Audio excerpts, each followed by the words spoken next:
Okay. Okay, so I'm gonna start with a nice presentation. Okay. How are you doing today? Doing good. Thank you for asking. How about you? Fine. I'm fine. I'm excited for this review. So, I'm gonna ask you a personal question about your journey from like getting into the ACC. Well, the ACC. So, can you tell me about the moment you decided to study at a Cinnabon college? Sure. It all started back in 2022 when I first was in Argentina and I wanted to move to Canada to study. And I was looking for a college or institute that would allow me to take their program and not having that many portfolio requirements or art courses or expertise. Because honestly, I didn't have them back in Argentina, so I was practically empty-handed. And Assiniboine College was one of the few options that would let me take their course with no prior knowledge required. Great.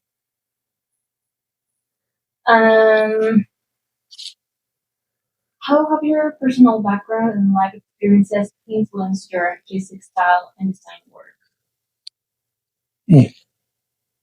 I think that would apply depending on your expertise or knowledge on certain areas of the program. Because since we're taking a lot of areas of the digital art, I think it depends a lot on how much you know about each one of them.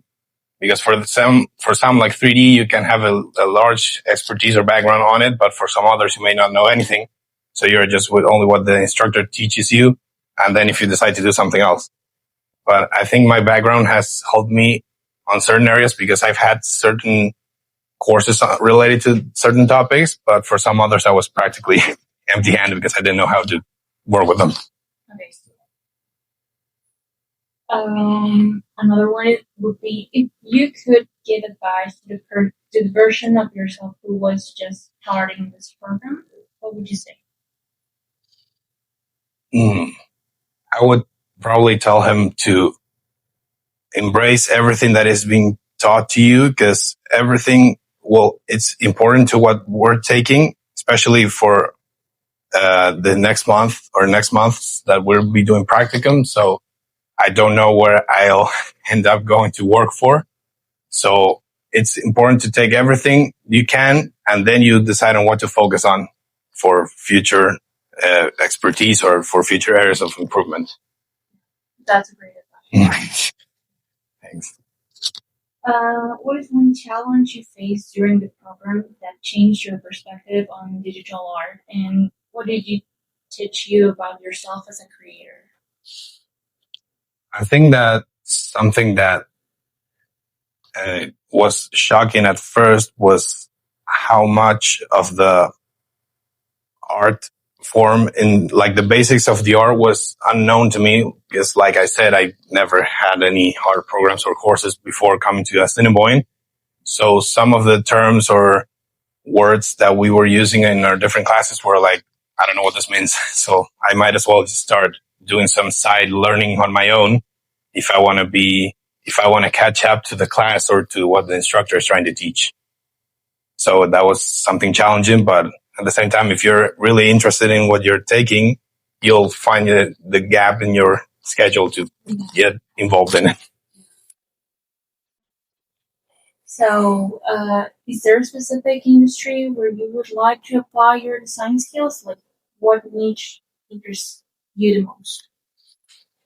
Well, I would say not just one there, maybe two or three that I'm really keen on because I liked a lot what you can do with them. One of them, like I would group them because many of them could be their own niche, but so it would be maybe photography and both photo and video editing because I really like what you can do with just a raw picture and turn it into something beautiful. I like the idea of branding because I like I love creating and designing new logos and brand guidelines.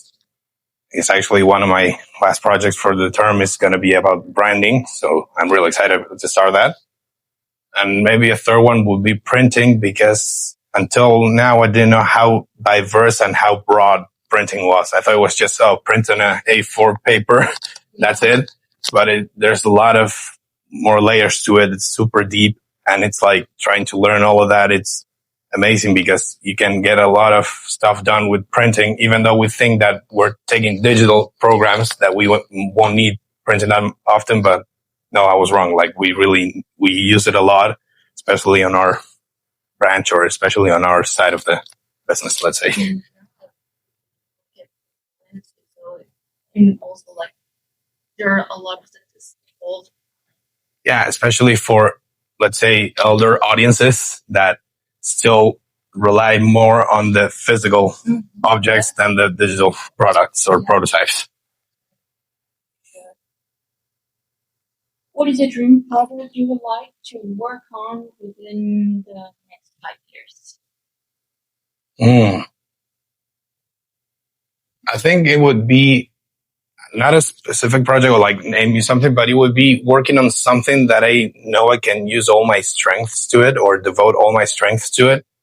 Because I know that way it won't feel like a job or something, a task. It would mostly feel like a hobby or something that I got to do, but because I like how I do it or how good I am at doing it, that I won't have any problems figuring it out. But yeah, if I had to tell like one specific project, it would be maybe a design project, like creating something from scratch and turn into a final product, both for the branding and the logo and all that sphere of content, basically. Nice. Okay. Lastly, what is your biggest concern about the current digital creative industry? I think that I can talk for many people saying that it would be AI, but not in the regard that most people think of. No, AI is going to take our jobs. In the regard that people that own big companies or businesses think that because AI is cheaper and you need less workers to go for and do your job, you can just use AI for everything, and that would be a detriment to the reputation or to the image of design, both digital and like physical design. So it's like, no, we have AI. The AI can do it for us, and we don't have to pay anyone to do it. It will still get the job done. And nah, that's not the case. I think AI is a tool that can help you on certain topics or certain stuff, but not do it for you. Yeah. Like something like, I don't know, math. Yeah, AI can help you because math is reason. Sorry, not reason, it's logic. So there's one answer to math. Like there's no interpretation, there's no way to see things. It's just one answer. Mm-hmm. But as for design, there's like, depending on how the person behind the pen or the pencil interprets things, they can see one way to design it or another one. And that differs from person to person. There's no one right answer, let's say. So that's why I feel like AI might be a problem for us, but not in the sense of replacing us, but to disturb the image of what design is. Yeah, that's totally right. Like I've seen recently in stores here in Brandon that they use for the image showing the product, they use AI, and I'm like, you have a college in the same city as you that has a lot of students working. I'm not saying that you have to charge, ask for a payment or how much they should charge you, but you can have them done for free as a project for college and they'll still do it. Actually, that's what you do in second year. You do a lot of projects for different companies, like if it were a real job, and you apply all you've learned so far. So it's same thing. Like you don't have to use AI. You can have students make it for you. Yeah. But yeah, it's like, I just hope that AI doesn't get that big of a role in design, digital design. Doesn't steal creativeness of the job. Yeah, because there's stuff in life that a computer can't make because they require the human touch and the human eye. And that's something AI doesn't have, as much as they like to try, or they put it through a lot of AI, a lot of human designs or creations. AI won't be able to use its own criteria because it takes something as a reference and creates its own version, when it's actually just copying, but using a different filter or approach. Yeah, and even though we take some time for differences, our background and our perspective is something that maybe I think of. So. And something doesn't happen either. Mm-hmm. Yeah. This was a nice interview. Thank you very much. You're welcome. Thank you.